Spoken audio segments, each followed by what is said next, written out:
guide for the rest of the day, and I'd like to welcome you all to Rizal Park, also known as Luneta Park. I will tell you all about the things that you will see in the Luneta Park, but before we proceed, let me tell you a few reminders and a safety precautions so that our tour will be smooth flowing and hassle-free. First, don't leave your things unattended, especially your valuable things such as cell phone and wallet. Please bring it with you all the times.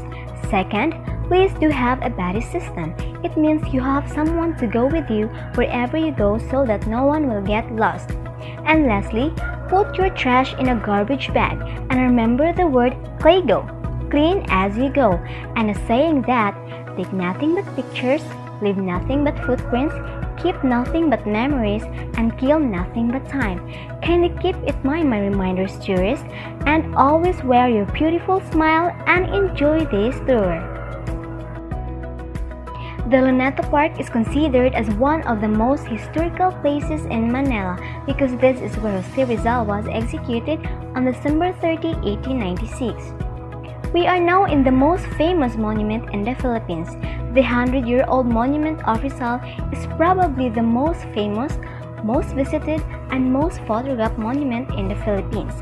It was built to commemorate the Philippine national hero, which is Dr. Jose Rizal. In front of the monument of Rizal is the 150 feet tall, which is the Independence flagpole. It is the tallest flagpole in the Philippines. Just across the Independence flagpole is the marble marker of Kilometer Zero. It is the point of origin for measuring the distance to all provinces and cities in the Philippines. Next, we will visit the actual site where Dr. Jose Rizal was executed. About 100-meter distance from the Rizal monuments is the exact location of his execution. A life-size statues or dioramas depicting his final moments, including his execution by firing squad, can be seen in the site, which named Ang Pagpapakabayani ni Dr. Jose Rizal or the Martyrdom of Jose Rizal. Now see the stunning artwork from renowned Filipino artists. The bronze sculpture above is the Seeds of Freedom or Binhi ng Kalayaan by renowned Filipino sculptor Ed Castrillo. This monument is dedicated to the unnamed Filipinos who fought for the Filipino freedom during the Spanish colonization. We are now in the monuments of Filipino heroes from the different parts of the country, such as Juan Sumoroy of Samar, Amandangat of Batanes, Marcelo H. del Pilar of Bulacan, Gregorio Aglipay of Ilocos Norte, and Sultan Kudarat of Cotabato. My dear tourists, just relax and chill out at one of the largest urban parks in Asia, with its grassland, green trees, gardens for picnics, as well as the musical dancing fountain. The Luneta Park is regarded as Manila's green lung, where people can escape the stressful noise and pollution of the city. And that's all for today, my lovely tourists. I hope that you are all enjoyed and learned through this tour. If you have questions, do not hesitate to ask me. Again, this is Elimia Moto reminding you that it's more fun in the Philippines.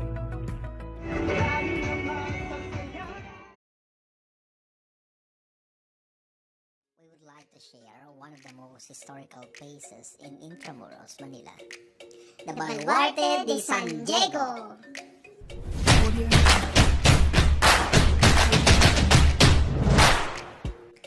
Designed and built by Jesuit priest Antonio Cedeño from 1586 to 1587, it is one of the oldest stone fortifications in Intramuros.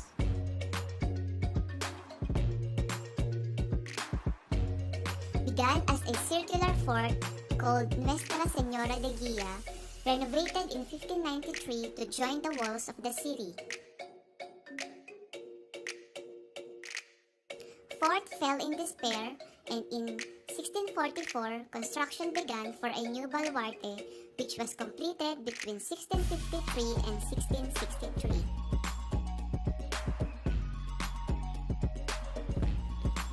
By the way, baluarte is a Spanish word which means a stronghold into which people could go for shelter during a battle.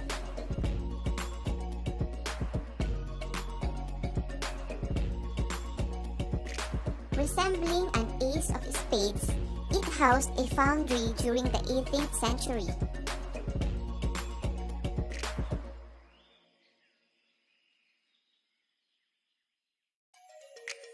The baluarte was breached by British forces with cannon fire in 1762.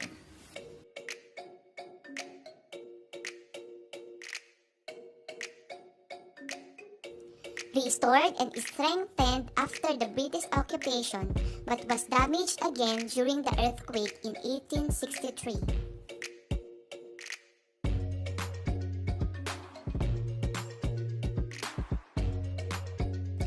It was then condemned by the Spaniards.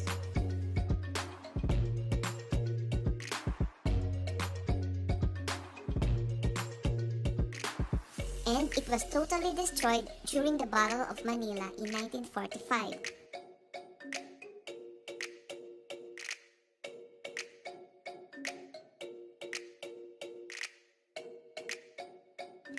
Finally, restoration done from 1979 to 1992.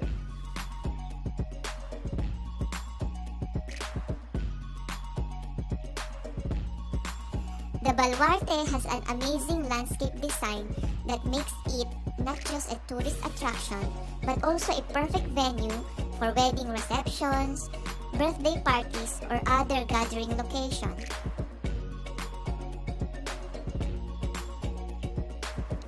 It can also be added as part of an educational field trip, as the student can also learn more about the history of Intramuros during the time of World War II.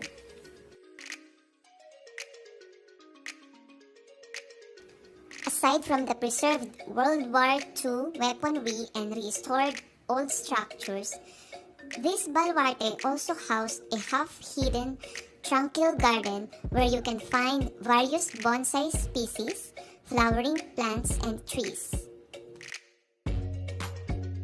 For only 75 pesos or around $2 for adult entrance fee, you can already access and explore the whole baluarte.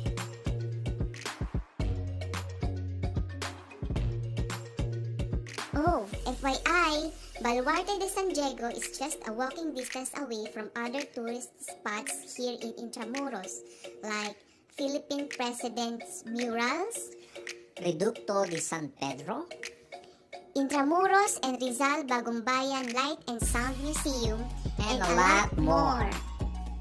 If you would like to see and know more about these places, please watch our Intramuros Manila Tourist Spots video. Thank you for watching!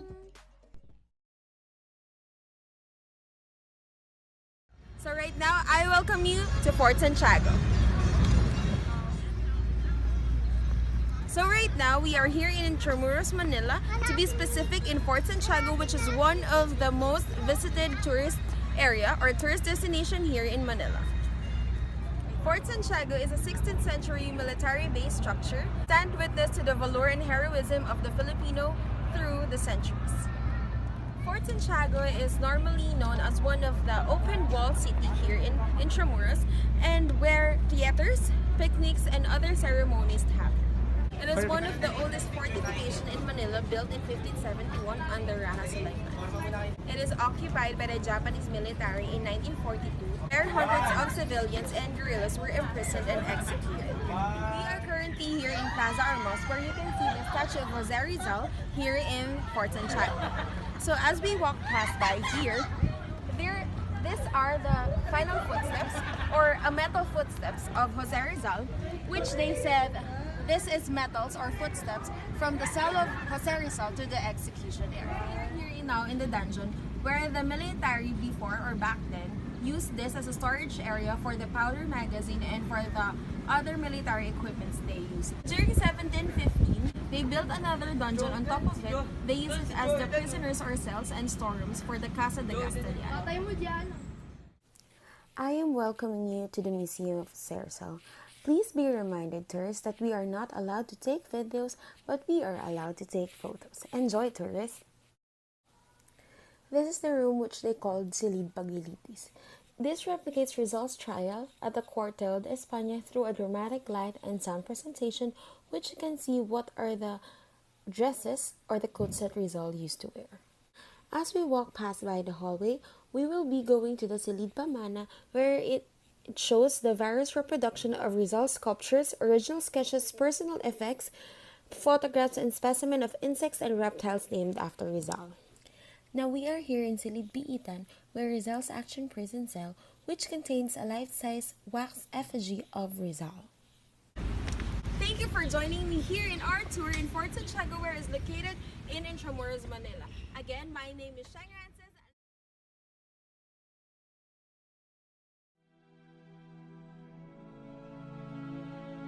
Manila American Cemetery is located in the capital city of the Philippines. It is the largest of all American overseas military cemeteries, occupying over 150 acres on a prominent plateau with a breathtaking view of the Manila skyline. Here rest more than 17,000 American servicemen and women.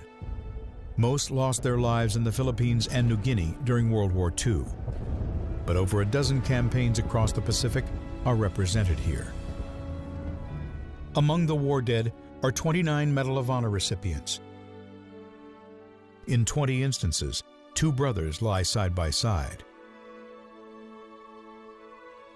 Over 500 Philippine scouts who served with their American comrades in the Philippines are buried here.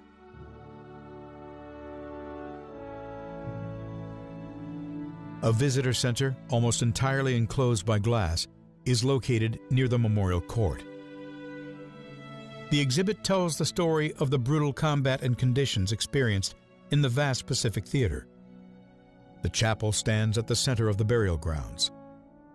On the face of the chapel, a large sculpture of St. George battles the dragon.